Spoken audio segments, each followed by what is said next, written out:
Le thème qui est choisi, c'est la problématique de l'environnement. Lorsqu'on parle de l'environnement de façon particulière pour ce qui est d'Ziguinchor, il y a beaucoup à dire, à tous les niveaux.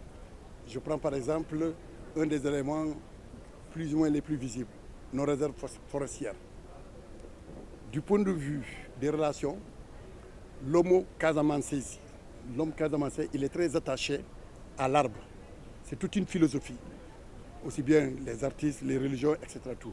Et ce n'est pas par hasard que chaque citoyen casamançais se sent être sentinelle naturelle de la protection des forêts. Vous avez retenu, vous êtes témoin de l'histoire avec beaucoup de regrets, par exemple, le cas de Bofa Bayotte, où il y a eu pratiquement une dizaine de morts. Pourquoi? Parce qu'il y avait des gens qui ne pouvaient pas accepter que d'autres viennent couper. Et au niveau de tout le long de la frontière gambienne aujourd'hui, il y a une compétition ouverte et qui a fait que le gouvernement, au nom de sa volonté politique, a renforcé le dispositif de protection à travers un dispositif qui permet désormais à l'armée, à la gendarmerie et à toutes les forces de défense et de sécurité de collaborer pour mettre fin à ce trafic du bois précieux qu'on appelle le Pterocarpus erinaceus, autrement dit le bois de veine, et qui fait l'objet d'un trafic sur le plan international. La faune de plus en plus est menacée. Il y a beaucoup d'espèces en voie d'extinction totale au niveau de la Casamance.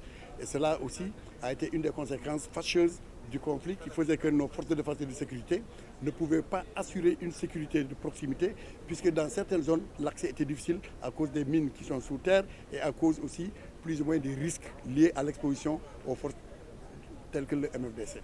Donc pour tout dire, une nouvelle génération est là.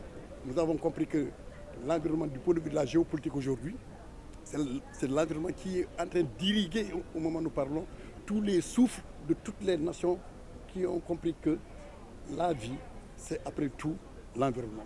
Et c'est ce qui explique le comportement géopolitique qui fait qu'il y a une priorité, et particulièrement la problématique relative au changement climatique qui mobilise le monde. Au-delà de tous les conflits qui peuvent exister entre un certain nombre de pays, mais lorsque vous parlez de certaines questions d'ordre géopolitique, vous arrivez à mettre sur la même table tout le monde.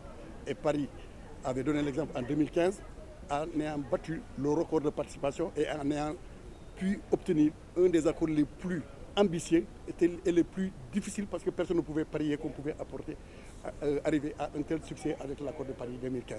Donc pour dire encore une fois que la France a du mérite du point de vue diplomatique parce que c'est l'un des accords jusqu'au moment où nous parlons qui fait foi en termes d'orientation, en termes de référence. Et plusieurs COP ont eu lieu et jamais on n'a pu avoir cela. Et donc si un tel pays s'approche de la Casamance, c'est que nous devons être ambitieux pour profiter de cette diplomatie de la France sur l'aspect écologique, sur l'aspect environnemental, pour que les bonnes pratiques et les bonnes pistes de solutions puissent être de notre côté prises en compte en vue d'améliorer ce que nous sommes en train de faire.